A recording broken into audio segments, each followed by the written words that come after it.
हिंदू धर्म ग्रंथों में कामदेव को प्रेम और आकर्षण का देवता माना जाता है। धर्म ग्रंथों में बताया गया है कि कामदेव भगवान विष्णु और देवी लक्ष्मी के पुत्र हैं। कामदेव का विवाह देवी रति के साथ हुआ था, जो कामदेव की तरह ही प्रेम और आकर्षण की देवी मानी जाती है। आइए जानते हैं कामदेव और देवी रति की प्रेम कथा क्या है। पौराणिक कथाओं के अनुसार एक समय ब्रह्मा जी सृष्टि के विस्तार की कामना से ध्यानमग्न थे। उसी समय उनके अंश से एक तेजस्वी पुत्र काम उत्पन्न हुआ। वो पुत्र कहने लगा कि मेरे लिए क्या आज्ञा है। तब ब्रह्मा जी ने उससे कहा कि मैंने सृष्टि उत्पन्न करने के लिए प्रजापतियों को उत्पन्न किया था, परंतु वे सृष्टि रचना में सफल नहीं हुए। इसलिए यह कार्य अब मैं तुम्हें सौंपता हूँ और इसे पूर्ण करने की आज्ञा देता हूँ। परंतु ब्रह्मा जी की बात सुने बिना ही कामदेव वहां से विदा होकर अदृश्य हो गए। यह देख ब्रह्मा जी को क्रोध आ गया और उन्होंने कामदेव को श्राप दे दिया कि तुमने मेरी आज्ञा का पालन नहीं किया है, इसलिए तुम्हारा जल्दी ही नाश हो जाएगा। यह सुनकर कामदेव भयभीत हो गए और हाथ जोड़कर ब्रह्मा जी के समक्ष क्षमा मांगने लगे। काफी देर तक कामदेव के लगातार विनती करने पर ब्रह्मा जी प्रसन्न हुए और उन्होंने कामदेव को रहने के लिए 12 स्थान दिए।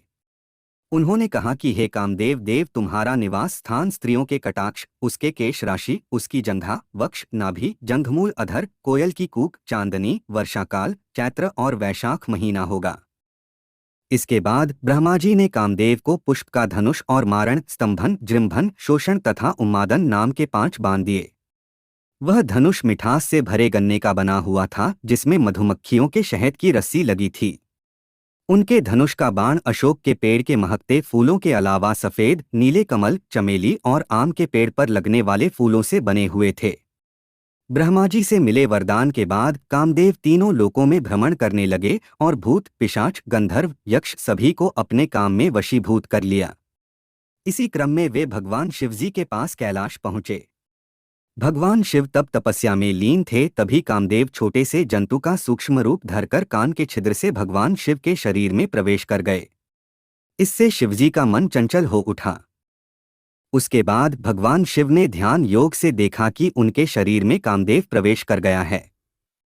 जब यह बात कामदेव को पता चला तो वह उसी क्षण भगवान शिव के शरीर से बाहर आ गए और आम के एक वृक्ष के नीचे जाकर खड़े हो गए।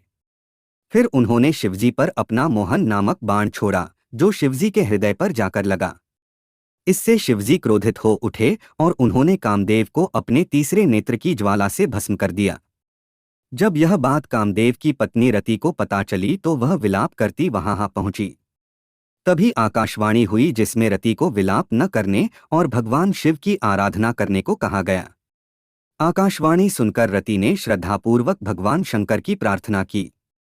रति की प्रार्थना से प्रसन्न हो शिवजी ने कहा कि कामदेव ने मेरे मन को विचलित किया था, इसलिए मैंने इन्हें भस्म कर दिया। अब अगर ये अनंग रूप में महाकाल वन में जाकर शिवलिंग की आराधना करेंगे तो इनका उद्धार होगा। उसके पश्चात कामदेव भगवान शंकर के आदेशानुसार महाकाल वन चले गए और उन्होंने पूर्ण भक्तिभाव से शिवलिंग स्थापना की और फिर घोर तपस्या करने लगे। कुछ समय बाद कामदेव की तपस्या से प्रसन्न होकर शिवजी ने कहा कि तुम अनंग शरीर के बिना रहकर भी सारे कार्य करने में समर्थ रहोगे और द्वापर युग में कृष्ण अवतार के समय तुम रुक्मणी के गर्भ से जन्म लोगे और तुम्हारा नाम प्रद्युम्न होगा।